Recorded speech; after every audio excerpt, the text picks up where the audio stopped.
Welcome viewers. இதுதான் நம்மளோட வசந்த மாளிகை. நம்ம தங்கி இருக்கிற வீட்டோட இன்னைக்கு ஹோம் டூர் பற்றி பார்த்துடலாம் வாங்க. இப்போ உள்ளே போனோம் அப்படின்னா சுவாமி படம், நம்மளோட வீட்டோட கேலண்டரு, அப்புறம் இப்போ தான் புதுசாக வாங்கியிருக்கு நம்ம டேபிள் ஃபேன் ஒன்று. அப்படி இந்த பக்கம் வந்தீங்கன்னா டிவி ஒன்று. இது நம்மளோட சுவாமி ஸ்டாண்டு. இது நம்ம யூஸ் பண்ணுற பீரோ. இது நம்ம தம்பியோட புக்ஸு, நோட்ஸு எல்லாமே. அப்படி எப்படி வந்தோம் அப்படின்னா இதுதான் நம்மளோட ரூம். எப்படி இருக்கு? ஓல்டு அயன் பாக்ஸ் தான், வாங்கி ஒரு 9 இயர்ஸ் 10 இயர்ஸும் இருக்கும். அதுதான் இப்போ நமக்கு கை கொடுத்துட்ருக்கு. நம்ம டெய்லி பேப்பர் படிக்கிற பழக்கம் இருக்குது. டெய்லி தந்தி படிச்சிருவோம். இது அம்மாவுக்கு வைக்கிற டேபிள் ஸ்டாண்டு. இங்கே தான் டேப்லெட்ஸ் எல்லாமே யூஸ் பண்ணுவோம். இது மொபைல் சார்ஜர். மொத்தமாக தான் வச்சுருப்போம் வீட்டில் எல்லாமே.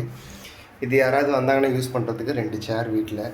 இது நம்ம படுக்கிறதுக்கு கட்டில். இது யூஸ் பண்ணுற பீரோ.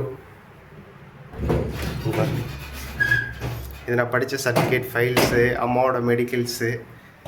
உள்ளே திறந்தோன்னா சின்னதாக ஒரு சேவிங்ஸ் மாதிரிக்கு இருக்கும். அது கடன் கார்டு ஒன்று.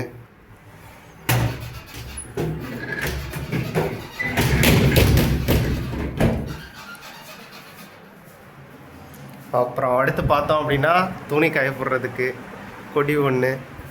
ஃப்ரிட்ஜு ஆசைப்பட்டு எடுத்த ஃப்ரிட்ஜு. எப்படி ஒரு 20,000க்கு மேலே தான் எடுத்தோம். பாருங்கள், குப்பை மாதிரி இருக்குது ஃப்ரிட்ஜு. அடுத்து இது வந்து ஸ்டோர்ஸு எல்லாமே வச்சுக்கிறதுக்கு. அப்படிங்கிட்டு வந்தோம்னா கிச்சனு. இங்கே பாருங்கள், அக்வாடெக் சிஸ்டம் ஒன்று தண்ணி பிடிக்கிறதுக்கு. இது நம்ம அம்மாவோட இடம் தான். இது மேக்ஸிமம் நம்ம வரமாட்டோம். கிச்சனு. இதுதான் நம்ம அடுப்பு, சிலிண்டரு. இதுதாங்க நம்மளோட வீடு. ரொம்ப பெரிய ஒரு இதெல்லாம் கிடையாது, பட் ஆனால் வாழலாம். சீக்கிரமே எல்லாத்தையும் மாற்றிட்டு வேறு வீடு ஷிஃப்ட் பண்ணணும். வாடகை வீட்டில் தான் இருக்கோம். சீக்கிரமே சொந்த வீடு வந்து ஷிஃப்ட் பண்ணணும்.